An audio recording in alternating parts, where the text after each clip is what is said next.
마태복음 5장 21절에서 26절까지의 말씀입니다.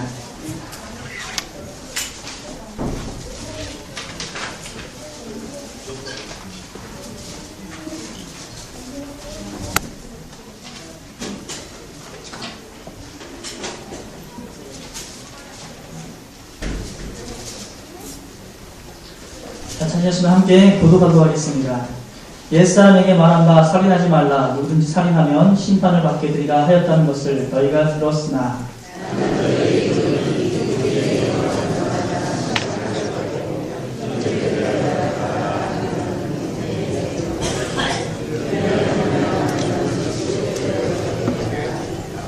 그러므로 예물을 제단에 드리려다가 거기서 내 형제에게 원망 들을 만한 일이 있는 것이 생각나거든.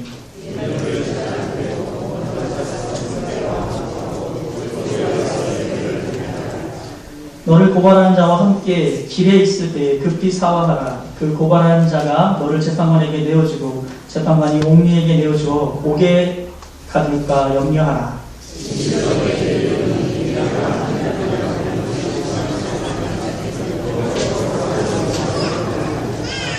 아멘.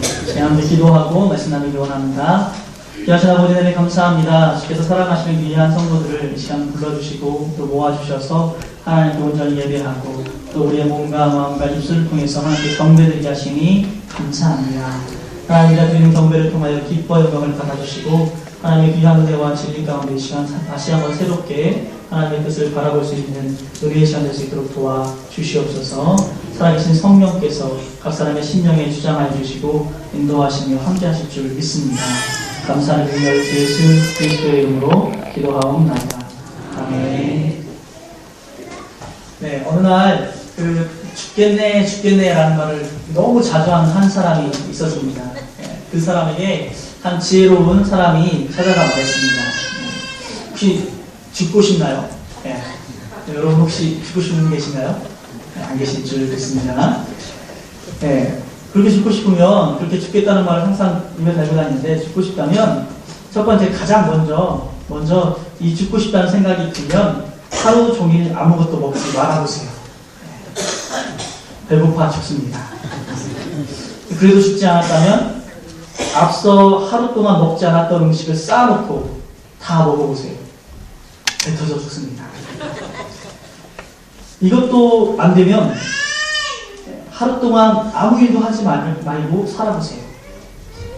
심심해 죽습니다. 그래도 안 죽으면 자신을 힘들게 하는 일에 맞서서 2배로 일해보세요. 힘들어 죽습니다. 그래도 혹시나 안 죽으면 500원만 투자해서 즉석 복권을 사보세요. 그리고 긁지 말고 바라만 보세요. 어떻게 될까요? 궁금해 죽습니다. 잠시 후 죽을랑 말랑할 때 긁어보세요. 반드시 꽝일 겁니다. 그러면 열받아 죽습니다.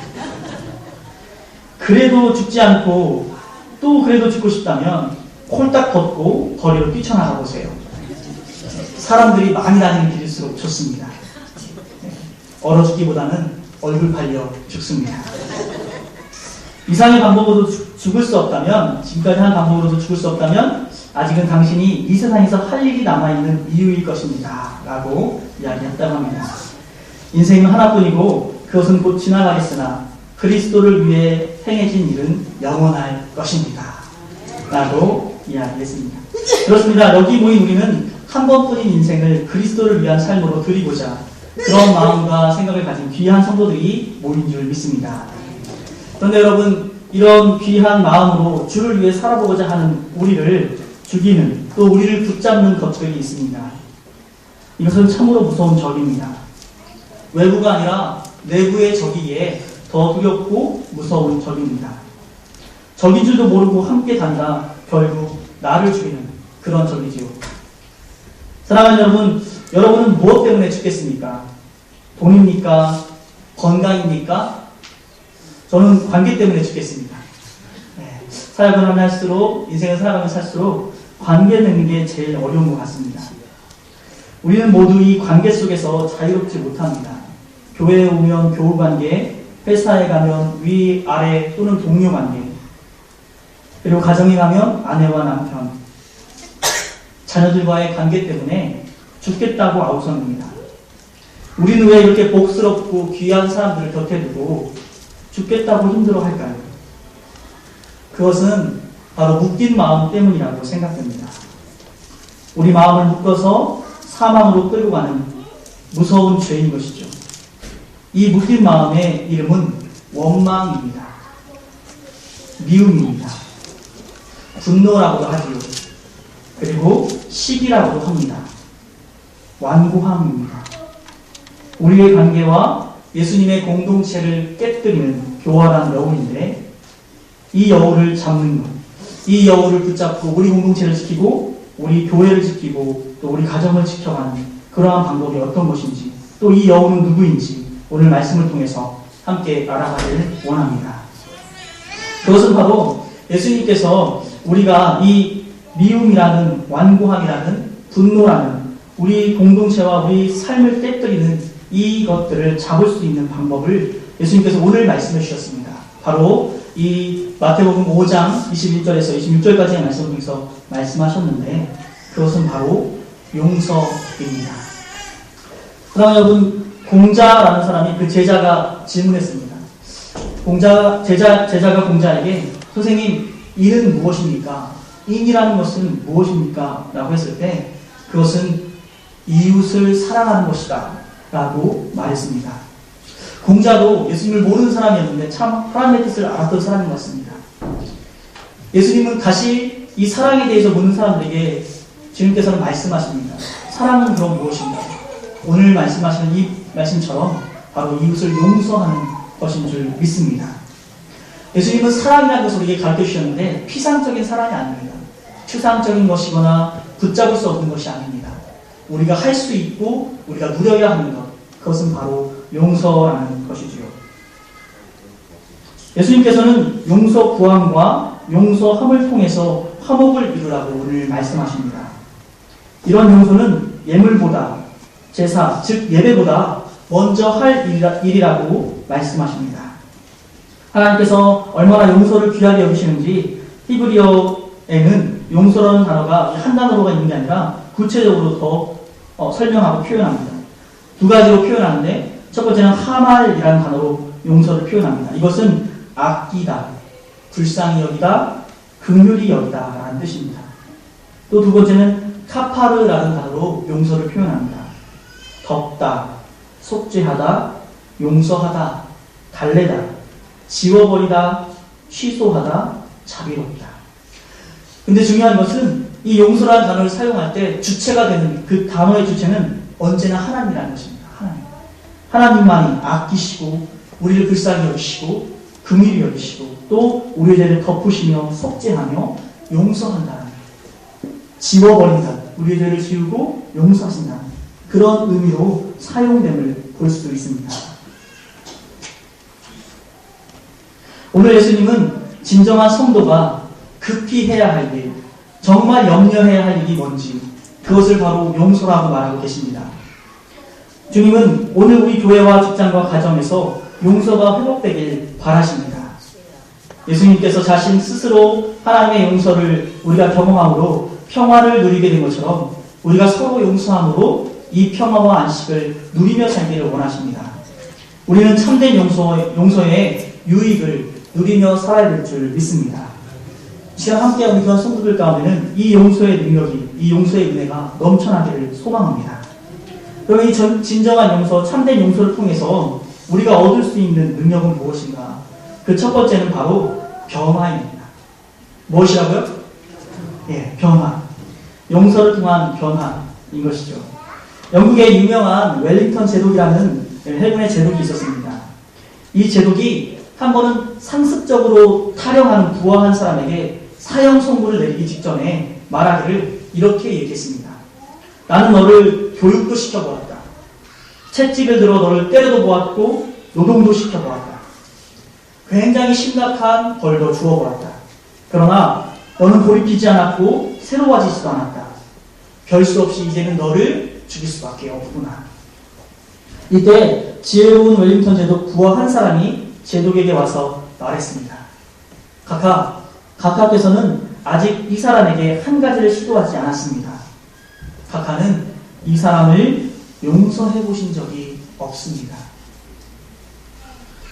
라고 말했습니다. 제독은 이 지혜로운 부하의 충고대로 무조건 용서해 주었는데 그 후 이 사람은 어떻게 됐을까요? 다들 아시겠죠? 당연히 아시겠죠? 네, 너무 쉬워서 답을 안 하시네요. 네, 변했습니다. 이 사람은 변했고 다시는 탈영도 하지 않았으며 웰링턴의 충성스러운 부하가 되어 그 군대가 승리하는데 기여하고 귀한 군인으로 성장했습니다. 용서가 가져온 삶의 변화입니다. 진정한 용서를 경험한 성도는 변화합니다. 삶의 모습이 더욱 덕스럽고 사랑스럽게 변화합니다.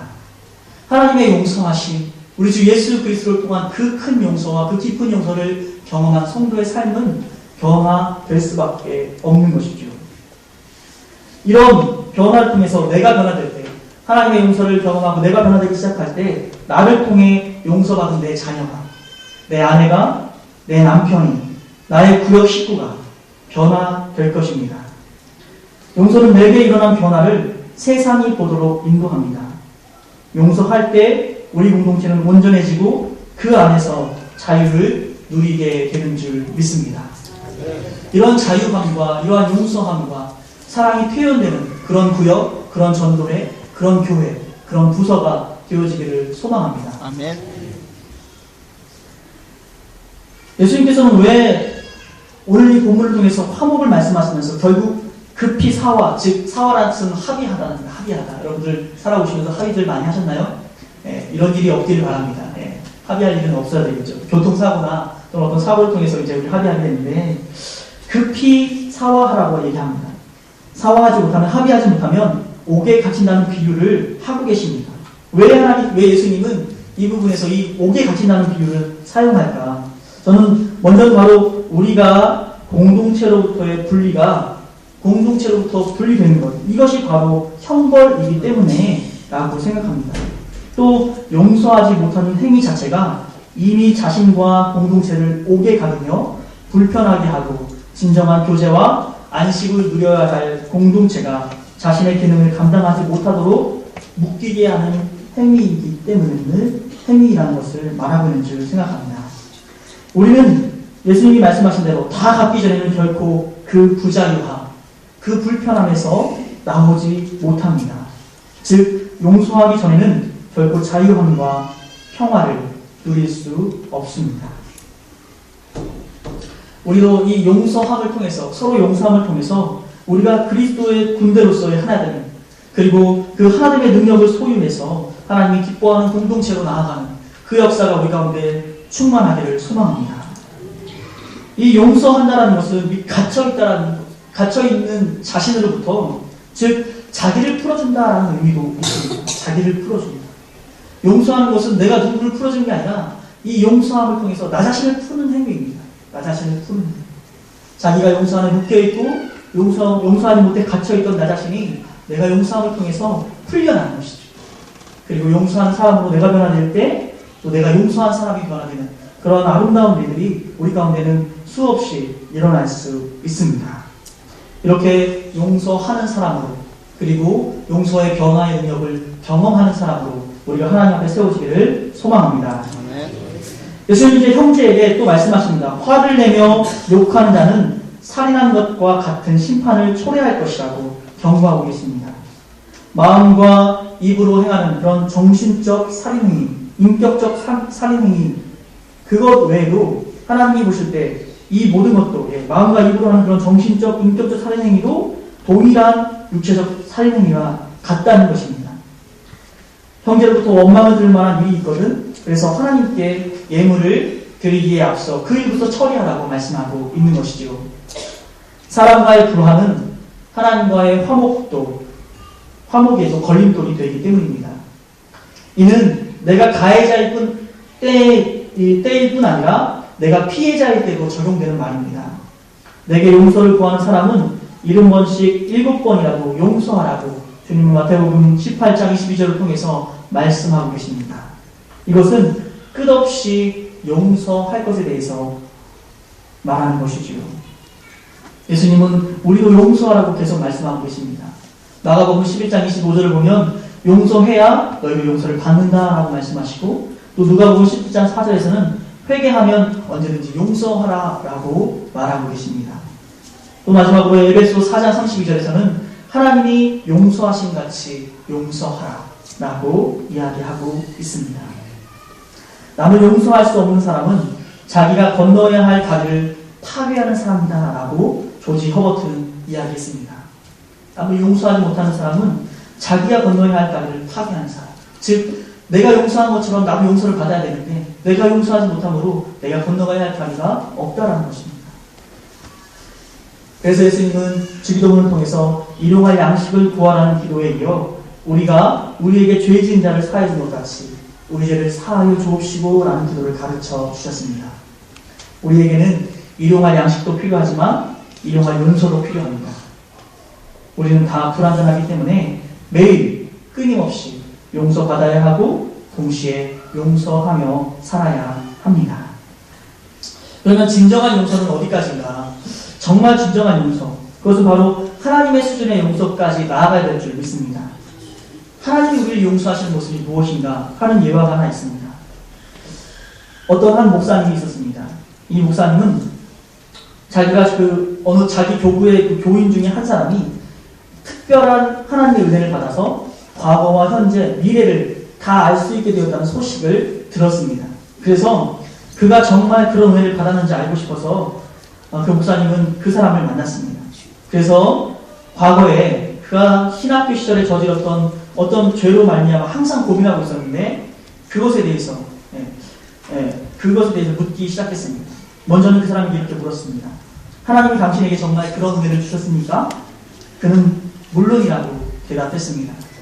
그러면 내가 젊은 날에 지은 일로 늘 마음이 괴로운데 내가 무슨 죄를 범했는지 하나님 앞에서 물어볼 수 있겠습니까? 기도해보면 염려 없습니다. 제가 할 수 있겠습니다. 그가 대답했습니다. 얼마 후에 이 목사님은 다시 그를 만나서 물었습니다. 기도해 보셨습니까? 그가 기도했다고 대답했습니다. 그러면 하나님께서 내가 옛날에 어떤 죄를 범했다고 말씀하십니까? 이 교인이 대답합니다. 하나님께서 잊어버리셨답니다. 목사님. 모르겠다는데요. 사랑하는 여러분, 이 이야기는 하나님이 우리의 죄를 얼마나 완벽하게 용서하시는지를 잘 보여주는 대화입니다. 진정한 용서는 잊을 수 있어야 합니다. 우리도 용서하되 하나님의 수준까지 용서하게 되길 바랍니다. 용서의 수준이 낮은 건 어떤 용서냐면 내가 저 사람 용서했다는 걸 늘 의식하고 살아갑니다. 내가 저 사람 용서해줬어. 나는 용서한 사람이야. 이런 자부심, 이런 어떤 교만함, 이런 자만함이 그 사람 안에 늘 있죠. 난 용서했어. 난 좀 된 사람이야. 난 뭔가 인격적으로, 신앙적으로 고상해. 그런데 그건 용서가 아니라고 말하고 있습니다. 진정한 용서는 잊어버리는 건 줄 믿습니다. 여러분, 이게 사람으로서 될까요? 사람의 능력으로 되는 일이 아니죠. 잊어버리도록 해주시라고 기도해야 될 줄 믿습니다. 하나님께 이 잊을 수 있는 능력을 내게 해주시라고 우리가 기도해야 될 줄 믿습니다. 그리고 여러분, 잊으십시오. 그러므로 진정한 자유를 누리십시오. 건강한 가정과 건강한 교회와 건강한 직장을 용서라는 단어 속에서 용서를 행함으로 여러분이 이루어가기를 소망합니다.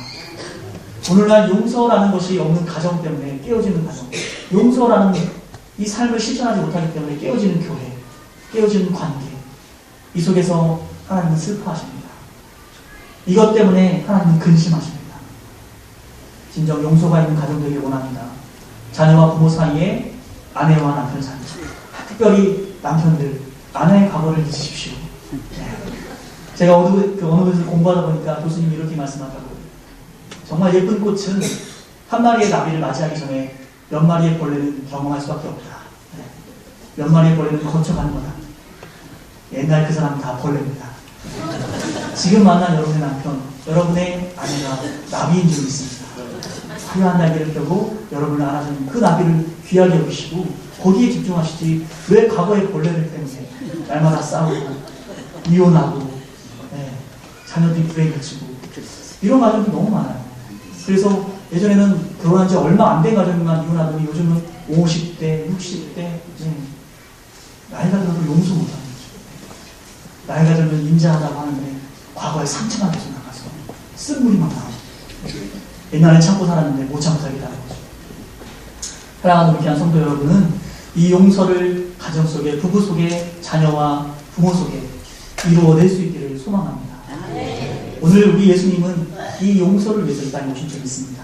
오늘은 종료주일인데 예루살렘 성문을 향해서 주님은 우리를 용서하시기 위해 걸어 들어가셨습니다.